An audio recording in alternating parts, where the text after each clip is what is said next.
Imagine you are like incredibly stressed out, just completely overwhelmed with work. Your inbox is an absolute disaster zone, and your personal life feels totally chaotic. Right, the classic modern condition. Exactly. Yeah. And you're just desperately looking for a way out, so you decide to try meditating. Like a lot of people do. Yeah.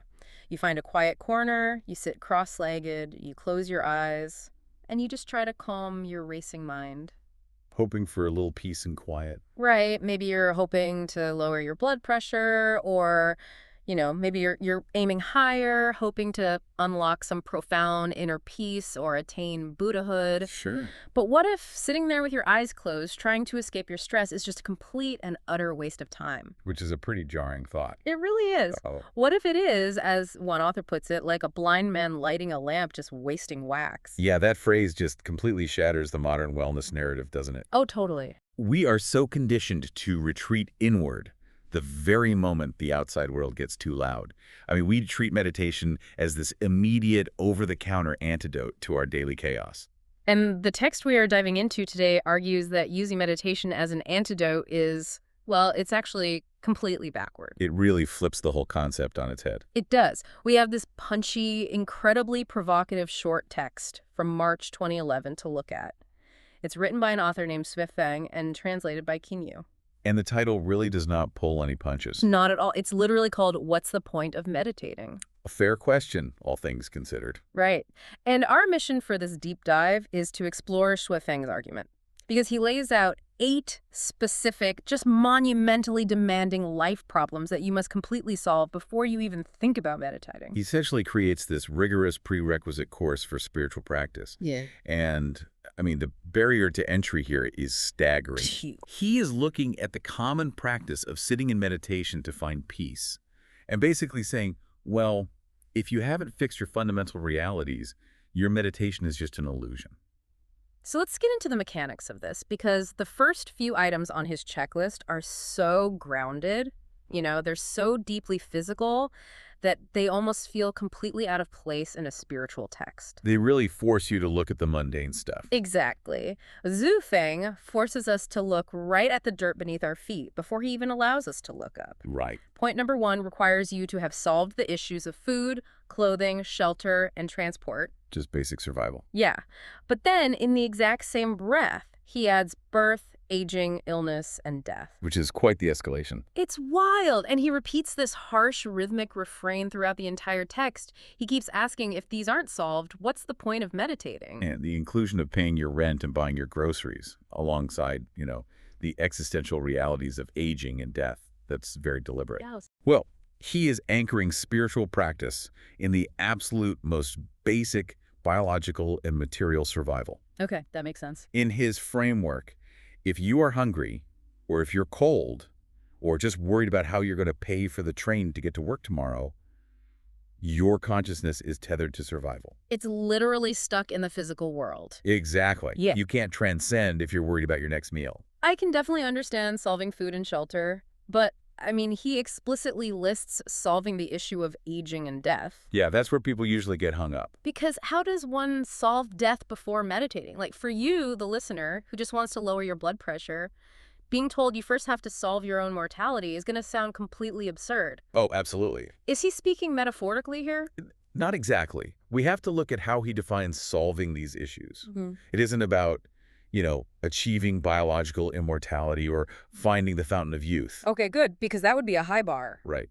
It is about solving the existential panic associated with biological decline. Oh, I see. If you sit down to meditate, but deep down you are secretly terrified of getting older, or you're just vibrating with this low-level biological terror about your own mortality, your mind isn't transcending anything. It's too busy being scared. Exactly. It's trapped in a state of biological preservation.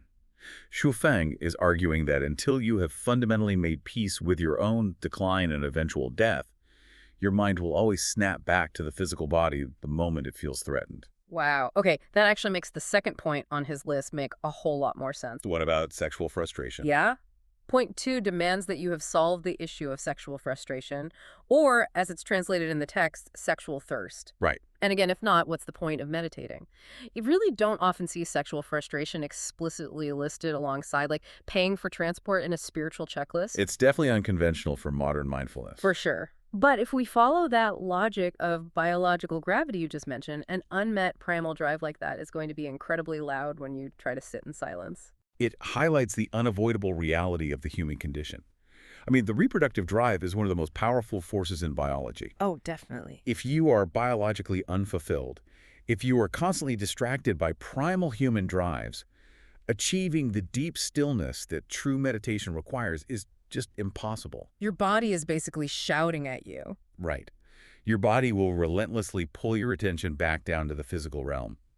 Shu Feng is saying you have to satisfy the body's needs first. You cannot ignore your biology into submission.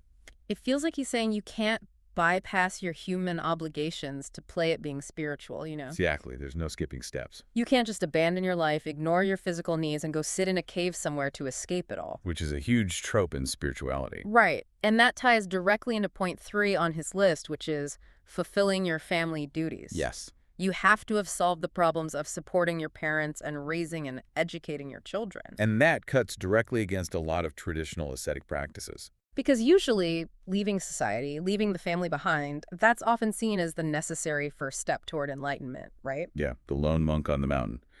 But Feng demands the exact opposite. He insists that your social debts, your obligations to the species, which means your parents who brought you in, and the children you bring forward, all of that must be settled. I was thinking about this, and this feels like someone trying to install a luxury sunroof on a car that doesn't even have an engine or tires yet. Oh, I love that analogy. Right. You're trying to let the celestial light in from above, but the machine itself can't move forward because you haven't built the foundation. You're just sitting in a broken car looking at the sky. Exactly. Yeah. You owe rent, you are fighting your biology, and you are ignoring your kids. The sunroof metaphor captures the mechanism perfectly. Escaping into meditation while ignoring your aging parents or, failing to educate your children isn't spiritual elevation in this framework. What is it then? It's dereliction of duty. You're trying to reach a higher plane, but the earthly responsibilities are the gravity holding you by the ankles. You have to master the physical and social game first. Okay, but then this is where it gets crazy. Even if you manage to conquer the biology and the social obligations, Shu Feng still doesn't let you off the hook. No, but the list keeps going. He moves from the external world into the internal world.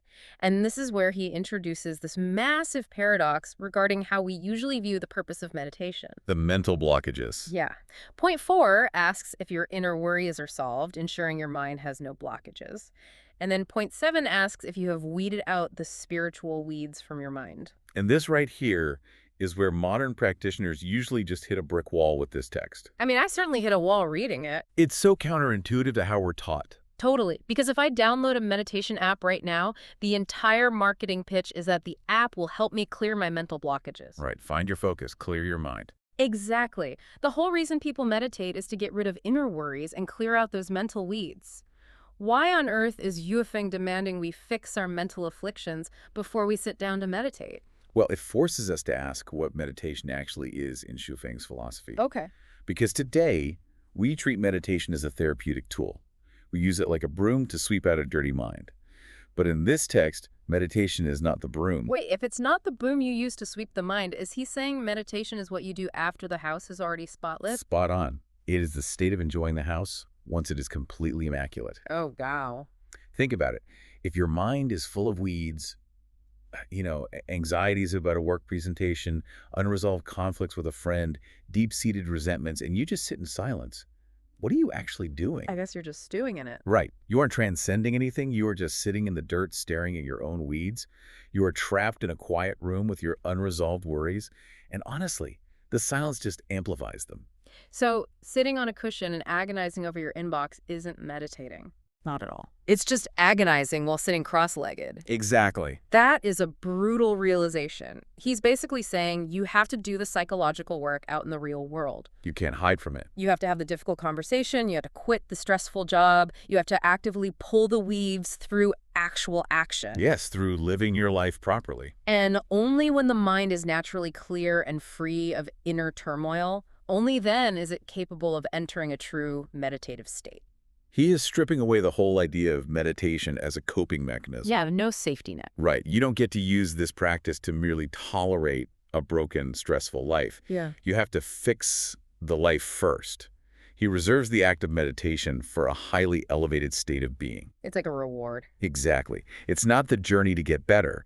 It is the destination you arrive at once you actually are better. It is an incredibly tall order. I mean, at this point, I'm looking at this checklist and thinking, okay, I fed my family, I've paid my rent, I've made peace with my mortality, and I've solved all my psychological neuroses through active work. I am basically a saint. You'd think you'd be done, right? Now I can finally meditate. But he dramatically escalates the requirements from here. He really does. Yeah. We leave the grounded reality of a single human life entirely and enter a much vaster cosmological accounting. Yeah, he pushes the prerequisites completely out of this current lifetime and into the cosmic realm. It's a huge shift in scale. Point 5 asks if you have cleared the karmic debts you've accumulated over multiple lifetimes. Point C also asks if you have accumulated enough merit to go to heaven in your next life. Right. And point 8, the final hurdle, asks if you know exactly where your next destination is and if you are completely familiar with it. The shift here requires a complete recalibration for the reader. It really gives you whiplash. I mean, we started with buying groceries and managing sexual frustration, and now we are dealing with multi-century spiritual ledgers. It's crazy. It's one thing to say, I need to pay off this month's credit card bill before I can relax on a Sunday. Sure. It's another thing entirely to be told I have to pay off a karmic debt from 3 centuries ago that I don't even remember accumulating. It feels a bit unfair, doesn't it? Yeah. How does Feng justify putting the barrier to entry this impossibly high? Well, in Feng's framework, you aren't just a physical person living from birth to death. You are an entity on a multi-lifetime trajectory. Okay, so a much bigger picture. Exactly. If you have unresolved karma from a past life, or if you haven't secured the merit for your next life, your spiritual ledger is fundamentally unbalanced. I see. Just like the earthly debts we discussed earlier act as gravity, these cosmic debts act as a deeper, even more fundamental gravity. They tie you to the cycle of reincarnation, constantly pulling you back to the physical plane. So even if your mind is totally clear in this lifetime, the baggage of your past lives will still anchor you. Exactly. You're still tethered. But what about that final point? Point 8 demands that you know exactly where your next destination is and that you are completely familiar with it. This is a really crucial one. How does the text expect anyone to know their next cosmic destination with that level of absolute certainty? Like, is this just about religious faith? It actually goes beyond faith and pushes into absolute spiritual conviction. How so? Think back to the mechanism of fear we talked about with aging and death. Okay, the existential panic. Right. If you are uncertain about what happens after you die, that uncertainty breeds existential dread. It is the ultimate unknown. And if you don't know where you are going, your consciousness will desperately cling to where it already is, which is the physical body. Because the body is the only thing it knows for sure. Exactly. Wow, so if you don't know the destination, sitting in silence is just going to force you to confront that massive void of the unknown. Yes. You have to be totally, intimately familiar with your next destination so that there is zero anxiety left in your consciousness about leaving this one. It has to be a sure thing. The transition must be fundamentally understood, removing the final blockage of fear. True meditation is strictly reserved for those who have completely balanced their entire cosmic ledger and secured a guaranteed, fully understood, heavenly retirement plan. A heavenly retirement plan. I like that. Which brings us to the ultimate question of our deep dive. The grand prize. Exactly. If you actually manage to accomplish all 8 of these seemingly impossible tasks, I mean, you've conquered the biology, you've settled your social debts, you've pulled the mental weeds out in the real world, you've paid off your multi-lifetime karmic debts, and you've locked in your cosmic destination with absolute certainty. You've done it all. What is the grand prize? Let's bring back that metaphor that grounds this entire text. The wasting wax one. Right. The text says, If these 8 issues remain unresolved, don't bother meditating. Doing so would be like a blind man lighting a lamp wasting wax. Because if you're blind, the light doesn't help you see. Exactly. The candle burns, the wax melts, but the darkness just remains. You are just depleting a resource for absolutely no reason because you lack the fundamental capacity to utilize the light. And this is key, the text concludes with a pivotal pivot. It Yep. says, once you've resolved all 8 issues, only then should you meditate. Right. And it doesn't just say meditate generally, it gives a very specific instruction on what to cultivate. It says you should cultivate the Lifechanyuan transcendence from the physical body meditation method, Yes. which honestly feels like a bizarre twist to me. It does seem counterintuitive. Right. If you spent all this effort perfecting your physical life, you've solved aging, you've nailed your family duties, secured shelter, handled your psychology, and balanced your karma, why is the ultimate goal to cultivate transcendence from the physical body? You'd think you'd want to stick around and enjoy it. Exactly. You've made your physical life pristine. Why try to escape it now? Because the pristine physical life was never the end goal. It wasn't. No, and this reveals the ultimate logic of Zhufeng's entire framework. The physical body and all of its associated obligations. The hunger, the family ties, the illness, the rent, these weren't the main event. They were the testing ground. Oh, they were the curriculum. The curriculum, the gauntlet, the proving ground. You don't solve these 8 issues to live a comfortable physical life forever. Okay. You solve them to prove definitively that you are no longer bound by them. Once the test is passed and every earthly and karmic debt is paid down to the absolute last cent, the physical body has simply served its purpose. So this specific meditation method, this transcendence from the physical body, it isn't a relaxation technique to help you enjoy your perfect life. No, it is the final exit strategy. Wow. Once the house is perfectly clean, once all the debts are paid and the bags are packed for a destination, intimately, you don't just sit on the couch in the clean house. What do? You walk out the front door. The meditation is the act of leaving the physical realm behind because there is literally nothing left tying you to it. That is just profound. It really shifts the perspective. It's like you've beaten the video game. You've completed every main mission, you've finished every obscure side quest, you've gathered all the items, and you've paid off every single merchant. Exactly. The Lifechanyuan meditation method isn't playing the game anymore.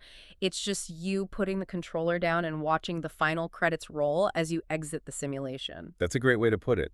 It is a structural completion. Yeah. You have completely exhausted the need for physical existence. This completely reframes the entire concept of sitting in silence for me. It's a huge paradigm shift. Let's summarize this shift here for you, the listener, because Suofeng's 2011 text really does flip the script on what we think we are doing when we close our eyes to clear our minds. It changes everything. In this framework, meditation is not a coping mechanism.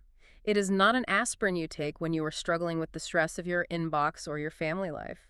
It is the ultimate trophy for the master. The ultimate trophy. Yes. It is the final victory lap after conquering both the mundane chores of daily biological survival and the massive, sprawling debts of multi-lifetime karma. It is the privilege of the totally unburdened. You don't meditate to fix your life. You fix your life, every single physical, emotional, and cosmic aspect of it, so that you can finally earn the right to meditate. That's a powerful message. It really demands that we stop using spirituality as an excuse to avoid our earthly responsibilities, and instead it makes those responsibilities the actual gateway to the spiritual. It is a demanding, rigorous, and ultimately elevating perspective on human potential. It asks us to be accountable for everything before we ask for peace. It really is a heavy, fascinating text. Thank you so much for joining us on this deep dive. It was a pleasure unpacking this. We love unpacking these sources with you and going on this shared journey of discovery. But before we go, I want to leave you with a final thought to ponder on your own. Something to chew on. Yeah. We started by imagining you, stressed out, sitting cross-legged in a quiet corner, trying to find some peace from the chaos of your day. Very familiar scene. But based on the rigorous cosmic standards we've unpacked today, if true meditation is actually the final step you take, only after solving literally every physical, emotional, and multi-lifetime problem you possess, what exactly are the rest of us doing when we close our eyes and focus on our breath?